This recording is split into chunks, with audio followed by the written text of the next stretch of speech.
What's going on YouTube, and welcome to my first ever reaction video, and most importantly the first ever video on the brand new Zach Talk Sports YouTube channel. Now this was honestly a channel I just made on a whim, of a spark of inspiration, and it's something I've been wanting to do for a while, and I finally decided to decide, hey, let's do it. So there is probably no better game to start with than my Seattle Seahawks versus the Arizona Cardinals in the Week 14 of the 2024 NFL season. Now, I'm going to say this right now. I've already watched this game. I watched this game live, as I have with every other game this year. So you're not going to get my raw reaction out of this. I'm just going to go and review it, talk about what I think went well, what I think didn't went well with the team and the game itself, and give my thoughts about how the NFC West stacks up currently after the results of 2 days' games. Also, before we actually begin, if you like what you're seeing and you're new here, which honestly it's new for me too, make sure to hit that like button and subscribe, and even comment to let me know what you liked, what you didn't like, and we'll see where this takes us. And I couldn't be more excited as you guys join me on this journey through the sports world. Anyway, let's get started here. Now, I'm not going to lie, at the start of this game, I was actually pretty nervous because the Cardinals started off pretty strong. As they see, they get the first down on the first play from scrimmage. Our defense has been doing great lately, so it kind of gets a little nerve-wracking when they start giving up first downs and whatnot. But as it'll prove later, we do end up picking it up. So they made the adjustments and it worked out. So I'm more than happy with how things went today. But yeah, right here, this deep ball, having Kobe Bryant in coverage for Michael Wilson, even though he is the safety, totally busted coverage. And an opening drive touchdown sure as hell was not ideal for the Seahawks defense, I'll tell you that much. Now, honestly, I think one of the key parts of this game was being efficient on third down. Now, we weren't like the best third down team today. But we've had much worse games, but I'm really glad with how we did, even though we didn't have Kenneth Walker. And today our run game was extremely efficient, and Zach Charbonnet looked absolutely incredible. I mean, look at this. I think he did his thing. Okay. And see here, another 3rd and 1. Just lob it up to Noah Fant, and he barely got that one. But, thankfully he was able to go up and get it with those big, strong hands that he has. Now, this one was easily... Where's my mouse at? This was easily a missed opportunity here by Gino. As you can see, where's Pharaoh Brown? He comes across on the crossing route here. And he's wide. He's pretty much wide open. Unfortunately, Gino just threw it ahead of him. He missed him. Which would have been nice. Would have been a nice touchdown on the opening drive, which we haven't had. And I think... dating back to last season, the Seahawks haven't had an opening drive touchdown, which is concerning, but, since we're able to put points on the board, that's fine by me. Jason Myers to kick it. Michael Dixon, who was a question mark, the punter, is active. He's the holder. It's a chip shot.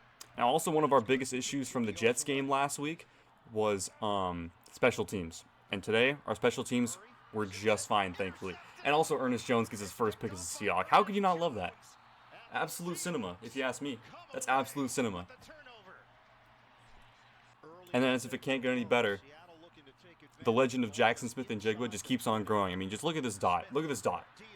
It keeps getting better. It keeps getting better. It was absolutely beautiful. Beautiful pass. And I think JSN's going to be our wide receiver 1 next year. I'm a big DK Metcalf fan, but JSN, he's looking pretty damn good. And then, of course, 2 plays later for the Cardinals, Kobe Bryant comes up clutch again. Picks off Kyler Murray for the 2nd time this year, which is just it's a very very bright spot. And honestly, I think we were very balanced. We were very balanced on offense today, using the run game and the pass game very efficiently, getting multiple backs involved. Zach Charbonnet and Kenny McIntosh getting action today, which was very good to see. Very nice. See, 3rd down again, 3rd and goal. Needed to have it, got it. Goal line situations have been a problem for us, and we were able to capitalize on those today too, which was fantastic.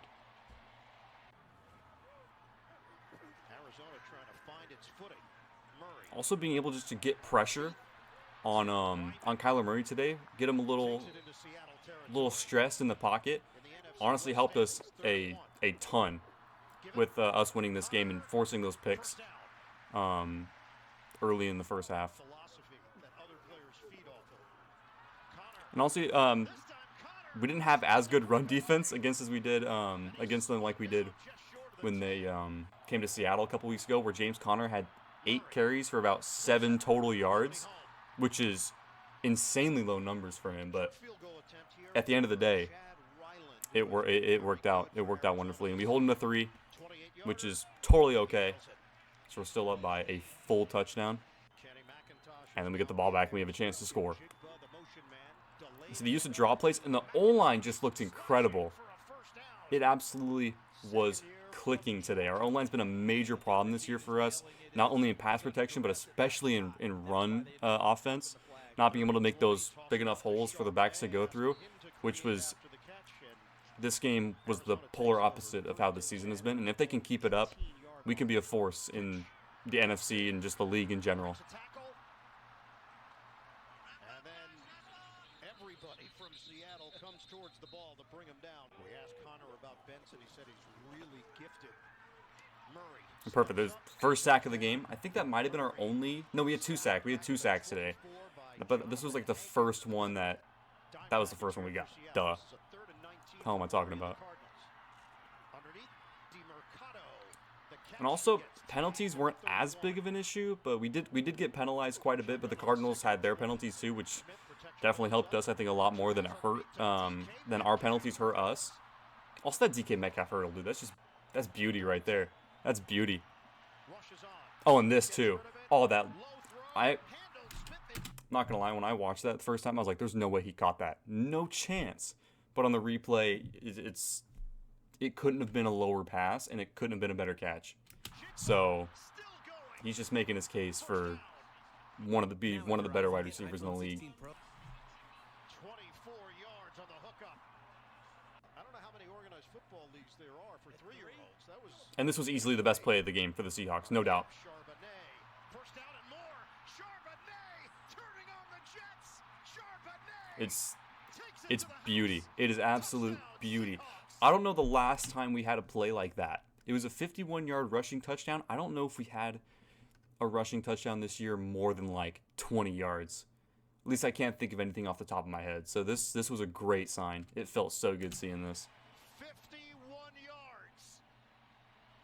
And coming from our second string back too, who's been struggling this year. He did absolutely fantastic. He did what he was asked to do in replace of the injured Kenneth Walker. And look at Barner here too, just strong, just pancakes the dude for the first down.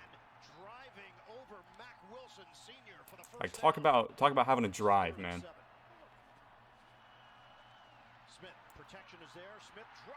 And then DK Metcalf, you know, being just the strong body that he is. It's hard to bring him down. It's hard to bring him down.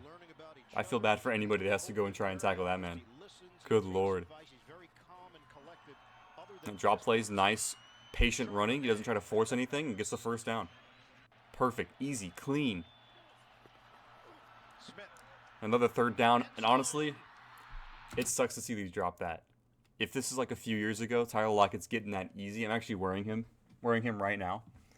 I got this jersey when the throwbacks were first announced and went on sale. I instantly bought one, but Lockett's getting old. I think he's gonna be retiring soon, which is unfortunate, but that's just part of the game. He hasn't been doing much lately, and yeah, we'll see where that goes from there. We'll always love him to death, though. He's been a great player for us. And simple, another 3 points on the drive is all we need. Just keep on piling up points. That's it. If you're gonna get those points, you're gonna win games. If you already have the lead, you're gonna start breaking away. And then third down defense was great. We're able to keep them behind the sticks. And then unfortunately, fourth down, they had to go for it. Their punter was hurting. So that was a little frustrating, but what can you do, right? You can't stop them on every play. Even though it would be nice to. But it's about how you bounce back. It's about how you recover. But unfortunately on this drive, It ends in a touchdown, which, you know, it happens. You're not going to... I think it's like the second touchdown of the day for the Cardinals. But like I said earlier, if you're stacking up those points by getting those field goals and those touchdowns, especially off of turnovers, these touchdowns that the other team gets aren't going to be as impactful. So long as you can keep your lead and keep things steady. So mistakes like this by the defense, giving up points, it's not going to hurt you in the long run. And you going for 2 on a Kyler Murray run, which is it's what he's good at. I'm surprised he didn't do more of it. I think he only ran like 2 or 3 times this entire game, which I think is more of a testament to how good our defense has been. And they're showing it again. Okay. Now, I'm not going to lie. I started getting a little nervous after this play here because they scored, and now it's only a 9-point game. It's still a 2-score game, mind you, but, you know, I'm a pessimist, so I think we're going to blow this lead like we have in many games before, even though we were riding a 3-game win streak. So I feel like we should have been fine. And if we got that fumble, that would have been so good. Oh, man. That would have been so good. That would have iced it. But if we're able to force those fumbles, put pressure on the offense for ball security, then it'll make us a lot stronger. We just got to be able to get those fumbles. Keep them on their toes, though.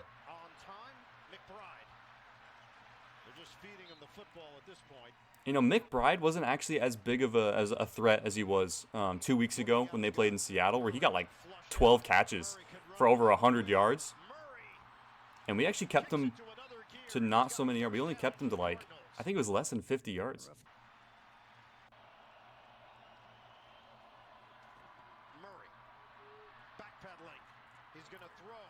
Now on this 3rd and 2, I'm not gonna lie, that could have been a flag. I feel like it almost should have been, but I'm not gonna complain, obviously, because it's for my team. But I think the only case for it not being a flag is that I don't think Marvin Harrison would have been able to catch that ball, because as you can see, it kind of goes a little out of bounds. I don't know how tall Marv is. Oh, he totally could have caught that. I'm sorry. I'm gonna be honest. That's totally a flag, but I won't be complaining because it's for my team. In my eyes, that's good coverage by Spoon. That's great coverage by Spoon. So the ankle injury is not going to keep him from doing that job. This is a 40-yard attempt for Ryland. Ryland's kick. And it hits the post. That definitely helped us a lot. Simple as. Hearing that doink just resonating through my computer as me and my parents were watching the game, we just got hyped because we knew that pretty much iced the game for us because it's still a 2-score game, and all we got to do is chew the clock and we'll be fine. And then I thought it was going to go to JSN. That's my bad. But DK Metcalf, being him, getting it out to midfield, get that first down, just chew that clock. Chew that clock. And this one goes to JSN. That's right. There it is. Just adding on to his resume, just adding on to his career season. Even though it's only his 2nd season, he's definitely having a fantastic year.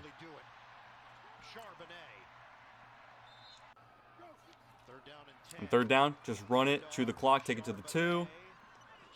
Arizona's out of timeout, so you got to just take your 3, make it a 12-point game. And then the Cardinals have to pray. They got to pray at that point.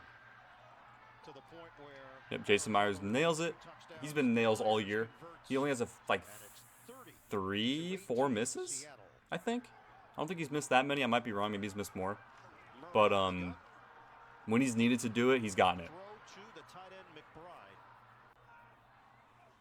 And honestly, at this point, this is just a desperation drive for the Cardinals.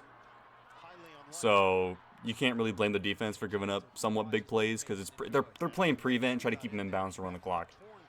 So no notes really here from me about this defense. So I have no complaints. And they were able to cap it off with no points. See, 8 seconds left, 3rd down. Get the sack. He just goes down because he has to eat it, and that's the ball game. So overall, a great showing by the Seahawks, and they moved to 8-5 and are in sole possession of the first place of the NFC West. Unfortunately, though, the Rams upset the Bills, which was a shocking game. It was an extremely high-scoring game. So they're going to be on our tails, and they're the team we have to worry about now, which kind of sucks because the Rams, I really worry about them. And I can't believe I'm saying this, but I have to root for the San Francisco 49ers on Thursday Night Football. And then we have a date with the Green Bay Packers on Sunday Night Football, which I plan on reacting to it and watching it live here on YouTube from my first ever YouTube live stream on this channel. So look out for that if you're new. And yeah, make sure to pop in and say hi when we're doing that. But yeah, I think that's going to do it for today, guys. Remember, if you're new here, make sure to like, comment, and subscribe. And yeah, this was just a quick review for a nice first video.